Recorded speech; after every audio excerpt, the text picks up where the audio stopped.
Making something on Shy reminded me of that year, and the things I enjoyed, but didn't get a chance to talk about. Well, for both years, considering its split seasons, that's a lot of ground to think back on. But even more than the specific year was the fact that I was talking about an action series, something I probably don't talk about enough, even though I can often like them. And there is one kind of action story that I'll always enjoy, MMORPG stories. I don't have time to go into detail about my history with MMOs, but I have a huge soft spot for them. So it was pretty exciting when I almost glossed over this series, not knowing what it was, and heard what it was actually about. So here are 3 of my favorite things in 300 seconds about Shangri-La Frontier.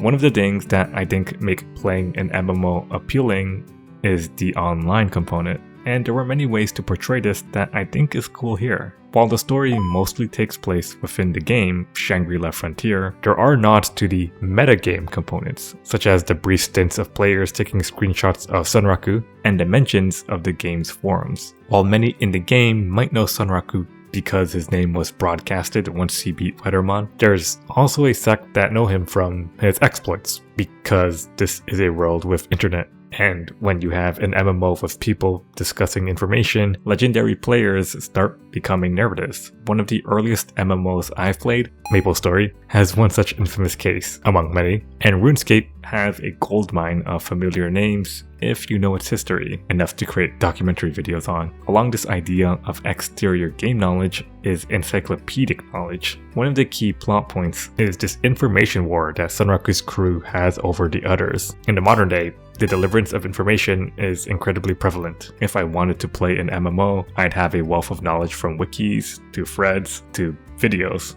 Secrets are seldom. Being liberal about realism here allows that fact of discovery to be weaponized. It's exciting that one of the main things that Sunraku has over others isn't just pure prowess, but game secrets that he's keeping. If there really was information that no one else knew tied to a questline and secret item in a real MMO, it would be worth its weight in gold. An MMO doesn't just stop at the game, but it's an all-encompassing experience that involves an online element, and one of the ways it's brought out is in the information economy, which Shangri-La Frontier addresses in cool ways.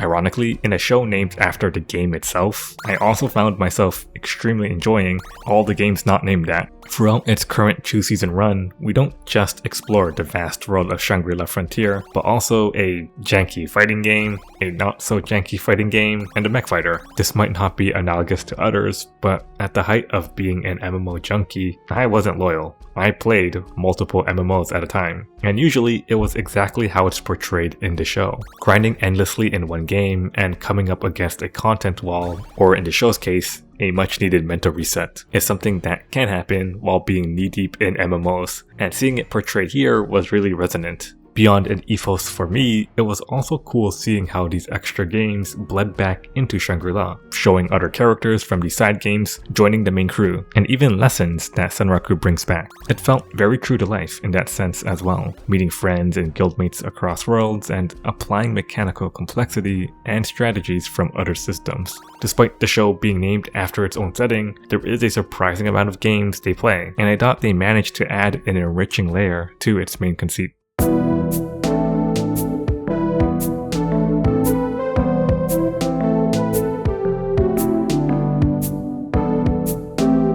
This one's a very particular point because it's one of the aspects I find most enjoyable and look forward to when playing MMOs, the story. There's so much to be found in an MMO, but I've always been interested in their stories. Some of them may not have that much story in the first place, like in early Warframe, where most of my time playing was just running instances and not really having a quest. But even then, it was a sci-fi world that had some semblance of lore that I wanted to know about, or Dragon Nest that had differing story beats and paths depending on which class you chose, and the dungeons and areas were interlinked with that. Same with my favorite MMO, Mabinogi, which had its areas, quests, NPCs all tied to specific storylines and arcs, with a unique Celtic-inspired mythos underlying its main arc. But that's not everyone, and the show actually starts in a way that I think applies to most people, Sunraku skipping the entire prologue, and for most of the game, not engaging with the story. But there was a saving grace, Pencilgon, and to a smaller extent, the Lore Guild. Seeing the major fight of Season 1 be fueled by Pencilgon wanting to honor an NPC and forming an emotional attachment to the story gave a really sharp contrast to the rest of the characters who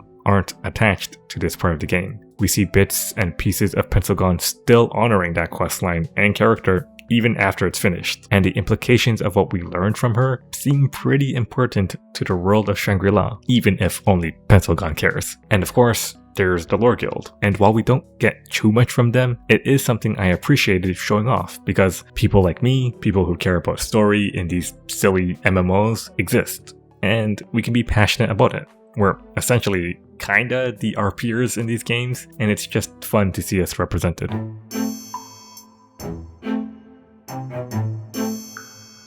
I do indulge in action things despite how little I cover them. Sometimes I can't help but get excited when fists are being swung, and in this case, if that action is coming from a place close to home. The show was able to tap into a side of MMORPGs that I think encompass what makes them unique and apply them to the story in fun ways. From the way it plays with meta information of being online, to the culture and propensity that the players of these games can have, and exploring these different kinds of players. There's another season of the show, and I'll be there. And honestly, a show that's able to give me flashbacks and tempt me back into my old days is scary and special, and there are some MMOs that interest me in the horizon. Maybe they'll end up being my own Shangri-La Frontier.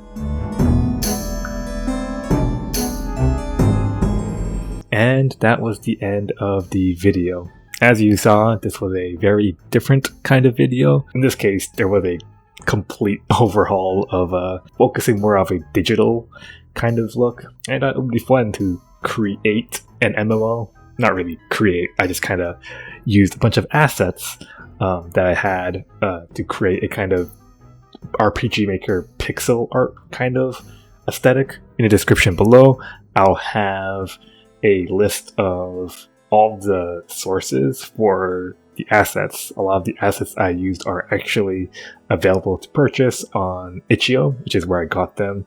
A lot of them were placed in charity bundles that I supported over time. Also down in the description below is a playlist, because I did source some of the gameplay videos that you saw during the MMO section when I talked about playing different MMOs across time. Because I wanted to find older footage of MMOs, I had to, scour the archives of YouTube and find really old videos of people, thankfully, having recorded footage of the MMOs I talked about. Some of the footage was my own, and I didn't source that because I captured it. So in the playlist, you might not see every MMO represented, but if there is an MMO represented in that playlist, it means that I sourced it from that person. And if you are still down there in the description box, why not check out the Patreon? Even the lowest tier can get you things like access to the Discord server or access to a script. Usually when I put out the scripts, I don't just put out the plain text, I also put out things like my edits, things that I've revised over time, so you can see stuff like what I've changed. And in this case, for Shangri-La Frontier, there was originally an entire point about the action that I took out.